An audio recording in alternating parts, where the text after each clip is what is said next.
എന്താണ് നിങ്ങളുടെ ഒരു നേട്ടം പറയുന്നൊരു ചോദ്യം സതീശൻ ചോദിച്ചാൽ ഒരു നേട്ടത്തിന് വേണ്ടി പരക്കം പായേണ്ടി വരും. ബഹുമാന്യനായ ഉമ്മൻചാണ്ടി സർക്കാർ ഒടുവിലത്തെ സമയത്ത് പൊതുവിദ്യാഭ്യാസം സംബന്ധിച്ച് തയ്യാറാക്കിയ റിപ്പോർട്ടിൽ പറഞ്ഞത് അടിയന്തരമായി 40% സ്കൂൾ പൂട്ടണം എന്നായിരുന്നു. സർക്കാർ സ്കൂൾ ഒറ്റ സ്കൂൾ പൂട്ടിയില്ല എന്നതാണ് ഞങ്ങളുടെ നേട്ടം.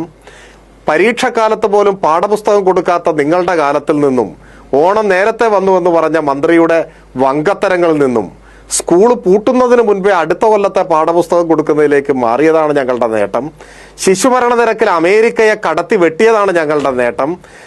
ജില്ലാ ആശുപത്രിയുടെ മുകളിൽ മെഡിക്കൽ കോളേജ് എന്ന് ബോർഡ് എഴുതി വെച്ച് തടി കഴിച്ചിലാക്കിയ സ്ഥാനത്ത് ഇപ്പോൾ പത്തനംതിട്ടയിലും അതുപോലെ ഇടുക്കിയിലും വയനാട്ടിലും കാസർഗോഡിലും സർക്കാർ മെഡിക്കൽ കോളേജുകൾക്ക് ദേശീയ അംഗീകാരം നേടിയതാണ് ഞങ്ങളുടെ നേട്ടം.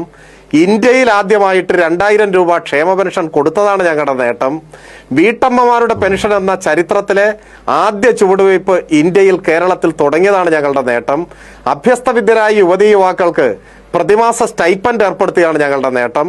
ഇന്ത്യയിലെ എല്ലാ സംസ്ഥാനങ്ങളിലും നിയമന നിരോധന ഉത്തരവിറക്കി PSC വഴിയുള്ള നിയമനങ്ങൾ മരവിപ്പിച്ചപ്പോൾ കഴിഞ്ഞ 10 കൊല്ലം കൊണ്ട് 3 ലക്ഷം ചെറുപ്പക്കാരെ സർക്കാർ ഉദ്യോഗസ്ഥരാക്കി മാറ്റിയതാണ് ഞങ്ങളുടെ നേട്ടം. 4 ലക്ഷം പേർക്ക് പട്ടയം കൊടുത്താണ് ഞങ്ങളുടെ നേട്ടം. 5 ലക്ഷം കുടുംബങ്ങൾക്ക് വീട് നൽകിയതാണ് ഞങ്ങളുടെ നേട്ടം. നിങ്ങൾ പകുതി വഴിയിൽ വെച്ച് അവസാനിപ്പിച്ച് അസാധ്യം എന്ന് ഫയലിൽ എഴുതി വെച്ച ഗെയിൽ പൈപ്പ് ലൈൻ പൂർത്തിയാക്കിയതാണ് ഞങ്ങളുടെ നേട്ടം. നിങ്ങൾ പകുതി വഴിയിൽ അവസാനിപ്പിച്ച് അസാധ്യമെന്ന് തീർപ്പ് കൽപ്പിച്ച കൊച്ചി ഇടമൺ പവർ ഹൈവേ പൂർത്തിയാക്കി പവർ കട്ടും ലോഡ് ഷെഡിങ്ങും ഇല്ലാത്ത 10 കൊല്ലം സമ്മാനിച്ചതാണ് ഞങ്ങളുടെ നേട്ടം. നിങ്ങൾ അസാധ്യമെന്ന് തീർപ്പ് കൽപ്പിച്ച ദേശീയപാത വികസനം യാഥാർത്ഥ്യമാക്കിയതാണ് ഞങ്ങളുടെ നേട്ടം. ഇന്ത്യയിലെ ആദ്യത്തെ ഡിജിറ്റൽ യൂണിവേഴ്സിറ്റി തിരുവനന്തപുരത്ത് സ്ഥാപിച്ചതാണ് ഞങ്ങളുടെ നേട്ടം.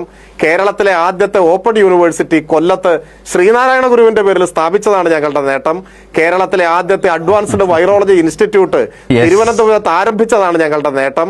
ഇന്ത്യയിലെ ആദ്യത്തെ ജല മെട്രോ കൊച്ചിയിൽ യാഥാർത്ഥ്യമാക്കിയതാണ് ഞങ്ങളുടെ നേട്ടം. ഇങ്ങനെ ഈ ചർച്ചയ്ക്ക് സമയമുണ്ടെങ്കിൽ ഒരു 1-2 മണിക്കൂർ ഞാൻ ഈ ഗവൺമെന്റിന്റെ നേട്ടങ്ങൾ വിശദീകരിച്ചു തരാം. എനിക്കിപ്പോ ഒരു സംശയമുണ്ട്. ശ്രീകുമാർ താങ്കളിൽ നിന്ന് ഇതൊക്കെ കേൾക്കാൻ വേണ്ടി ചോദിച്ചതാണോ എന്ന് എനിക്കൊരു സംശയമുണ്ട്. ഞാൻ ചോദിക്കട്ടെ, ഇന്ത്യയിൽ ആദ്യമായി മനുഷ്യഹൃദയം ഒരു ജില്ലാ ആശുപത്രിയിൽ മാറ്റിവെച്ചത് അങ്ങ് ശ്രദ്ധിച്ചിട്ടില്ലേ? K-Phone ഒരു ഫ്ലാഗ്ഷിപ്പ് പ്രോഗ്രാം അല്ലേ? ലൈഫ് പദ്ധതി ഒരു ഫ്ലാഗ്ഷിപ്പ് അല്ലേ? ഇപ്പൊ അദ്ദേഹം പറയുന്നു, മറ്റേ പ്രതിപക്ഷ നേതാവ്, ഞാൻ പ്രതിപക്ഷ നേതാവിനെ കുറിച്ച് പറയുന്നില്ല, അദ്ദേഹം വന്ന് അബദ്ധത്തിൽ പോലും ഒരു സത്യം പറയാൻ കഴിയാത്ത സാഹചര്യത്തിലേക്ക് വന്നിട്ടുണ്ട്. അതിൽ ദുഃഖമേ ഉള്ളൂ. രേഖകളും കണക്കുകളും വെച്ച് നമ്മൾ സംസാരിക്കുക. നമ്മുടെ തിരുവനന്തപുരത്താണ് ആദ്യത്തെ ഡിജിറ്റൽ യൂണിവേഴ്സിറ്റി ഉണ്ടായത്. അഡ്വാൻസ്ഡ് വൈറോളജി ഇൻസ്റ്റിറ്റ്യൂട്ട് വലിയൊരു നേട്ടമല്ലേ?